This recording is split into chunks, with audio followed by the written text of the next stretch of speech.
Hello, Gene Schwimmer here. Welcome to today's vlog. Today I'm going to talk about the subject that I wanted to talk about yesterday. I promised I would talk about two subjects yesterday. Only had time for one. The one took so long that I never got to the second one. Today is the day for the second subject, which is Donald Trump, the rally that he held in Orlando, Florida a couple days ago announcing his candidacy. For those of you who didn't know that he was going to run for re-election. Well, now you know he's running for re-election. But I wanted to comment a bit about the rally, but about Trump himself, his advantages and his disadvantages in his quest to get re-elected. Well, obviously he must have something going for him because he got elected the first time. One of the elements of his personality that I want to talk about, people criticize his personality a lot, the tweeting and the ad hominem attacks. I'm going to get to that, but there was something very telling that one of the attendees of this rally said to a reporter when asked about what this person liked about Donald Trump, and he said that Donald Trump talks like a regular guy, which gets right to the heart of part of Trump's appeal, which is his ability to appeal to the average guy. Even though he's a billionaire, multi-billionaire, the average guy likes him.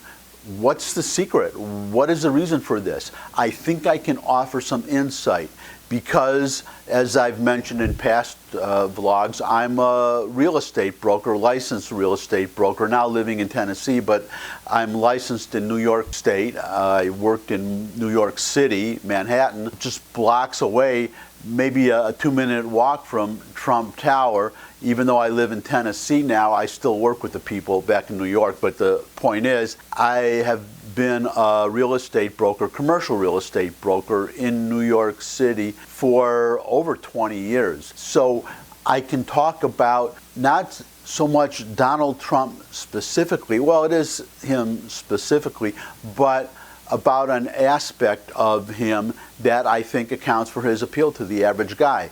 Now, you look at some of these other people on the Democratic side that are running for president, or you look at, say, somebody like Nancy Pelosi, they are rich too, maybe not billionaires, but they're multimillionaires, very rich. There might be a slight exception for Bernie Sanders, but I don't think this goes too far when you have these very rich people that once they become rich, I don't know about their background when they were growing up. I think a lot of them grew up in privileged backgrounds or upper middle class, but they went to the good schools, the best schools. They got into high positions and they basically entered an ivory tower where you work with the people immediately below you, a vice president or somebody. In other words, you're on another level working with people on that level. If you're at the top of a company or if you're very wealthy, maybe you have contact with the pool boy, the guy who cleans your pool or mows your lawn, which is one reason why I think a lot of these wealthy liberals are so gung-ho on illegal immigration, because they want cheap Mexican labor to mow their lawns for them and take care of their landscaping. But the point is that except for that, and I think that's just hire somebody, pay them when they do the work, a lot of these people, however much they profess to care for the little guy, they don't actually have much contact with the little guy except when they're running for election, and then you're talking about walking to a restaurant for a few minutes and then shaking hands. If you're Beto O'Rourke, you're going to stand on a table and you're going to preach to all the people standing above them on a table, which is kind of symbolic, I suppose. But otherwise, they really don't have that much contact with the people they purport to represent. Well, the people whom they actually do represent if they're elected. When they try to talk to average people, they often come off as condescending. A prime example would be Hillary Clinton when she adopts her Southern accent and suddenly starts talking like a Southerner, even though she's from originally Illinois, I believe she was born. But Donald Trump is unique because he is a real estate developer. So He's very wealthy. He builds these enormous real estate projects and he rents to wealthy people. But what's different about a real estate developer as opposed to, say, somebody who works at a software company or somebody who is at the upper tier of management and dealing with the level just below them, and that person deals to the level below them, so on and so on, with all these layers between the top and the guy at the bottom, the janitor or the lower level person. If you're a real estate developer, you too have an office, you too are dwelling and working at the highest levels, but there comes a time when you put on the hard hat and you go to the construction site and you talk to the foreman, you talk to the workers, you shoot the breeze, you speak to the average guy. You deal with them very often because that's part of your job. You have to visit the construction site and you have to cut through all these levels between you at the top and the people working with their hands, getting their hands dirty at the bottom, because you go down and you have to come down and talk to them. And when you talk to them, you get used to talking to them. So you're just in your natural state, talking to the average guy. I think that is a large part of Trump's success, because he grew up with his father, Fred Trump, who was not building these enormous Manhattan buildings. He was building housing for the middle class out in Queens. So Donald Trump would go, when he was 12 years old, he would go with his father, visit all these people, and then he got to know them. I know in a way actually because I did not grow up in a privileged background, but my father had a fruit market, which is hardly a privileged background. I started working for my father when I was 11 years old. I would come after school and work a little bit. He didn't want me to that young, but I begged him so he would let me do little things. But I worked for him from the time I was 11 till, I don't know, till I was maybe 16, 17. So I would get to meet the farmers who would bring in their produce from the countryside in Michigan. So I would get to meet them, or he would go to the Eastern Market, it was called. It's the market where the farmers bring all their crops in to sell to the store owners. You would go there and visit, and you would go from one farmer to one farmer to one farmer. They would have their trucks backed up, and then you would deal with them and you would buy from them. So I got to know these people. I got to know farmers, but I also got to know the wealthy doctors that would come in and buy 10 bushel baskets of pickles. I'm actually thinking of a specific doctor whom I remember very fondly because, well, number one, he was a very nice guy, but also he was a very big spender, which obviously was very good for my father and his family, which included, of course, me. This doctor, unfortunately, I can't remember his name, but he liked to make pickles every year in the fall. So every year he would order, I don't know, maybe 10 bushels, or I think actually 10 packs, the smaller sized bushel baskets of pickles, the little pickling cucumbers, and then all the spices to go with it. And I would have to load them into his car. Very big order, very nice man. I remember him very, very fondly. What I'm getting at is, though, I would deal with these wealthy customers that would come into my father's store, and I would deal with also the not so wealthy customers that would come into my father's store and squeeze 5 tomatoes and then buy one. I remember them not so fondly. And then the farmers that would come in. I think Donald Trump is the same thing. He gets on with the common man because he was among the common man practically all of his working life.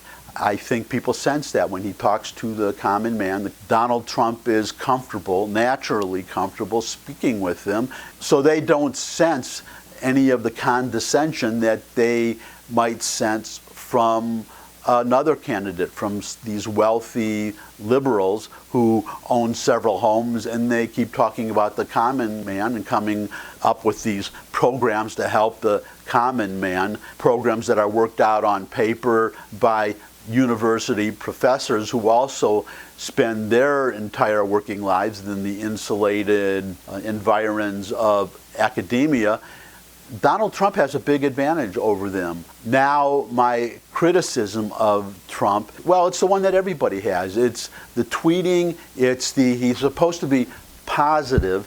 You want to project a positive image, and he keeps getting personal. Jonah Goldberg wrote an article recently about Trump. He referenced the interview that Trump did with George Stephanopoulos. Stephanopoulos asked him, what is the focus of your campaign? What is your justification for people to vote for you? And he said, well, safe at home, strong economy, low unemployment. He reeled off a short list of accomplishments. But then, as Goldberg noticed, then he veered off into talking about the Mueller investigation. Really, that's all over with, and he's got to stop talking about that because that does nothing to elect him. And he's got to stop with the names like Sleepy Joe, these personal attacks. The problem that this causes is that when you do that, it's the same thing as Hillary Clinton calling us deplorables. It fires up the other side, makes them angry, makes them more eager to go out and vote. Plus, if you're the president, you don't have to do that. You can be positive, you can talk softly. What Trump ought to do is he ought to watch The Godfather and notice how, well, especially The Godfather 2, when you have anything with Michael Corleone, when somebody insults him or slights him, does something to get him very angry, he never raises his voice, he never yells, he never acts emotional. He's very calm, very quiet, very polite. And that carries much more weight than acting out, as Trump does. It also preserves the dignity of the office, which is a problem I think a lot of people have with him. I think it's a problem that a lot of women voters have with him, and that's where it's really going to hurt him.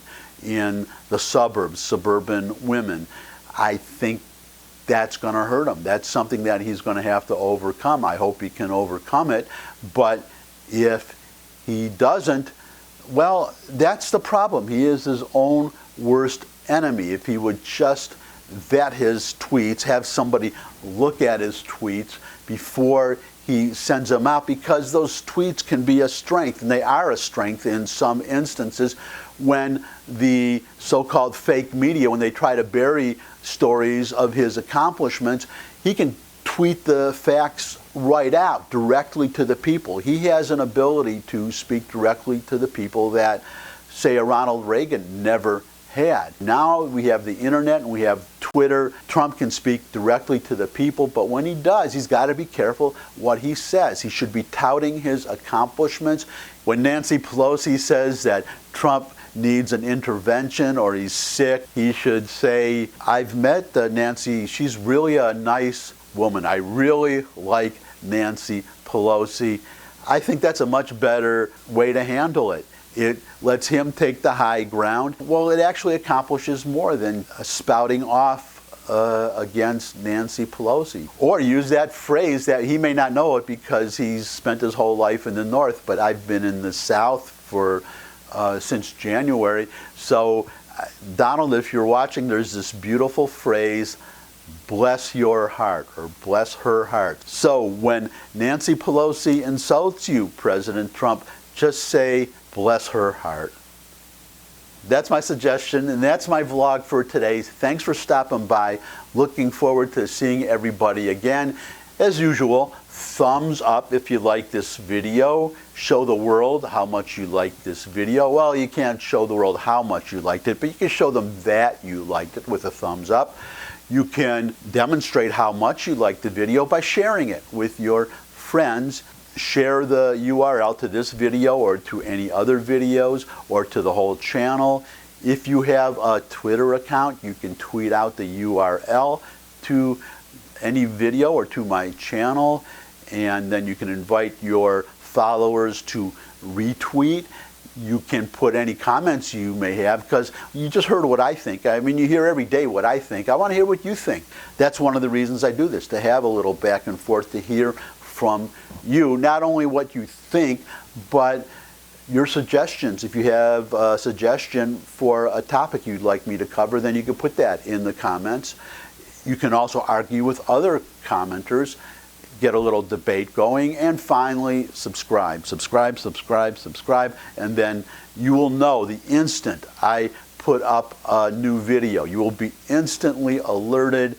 You may, if you're lucky, be the first one on your block to see my next video if you happen to be in front of your computer when you get or your cell phone is on when you get my alert. There you go. That's it. See you again soon. Bye.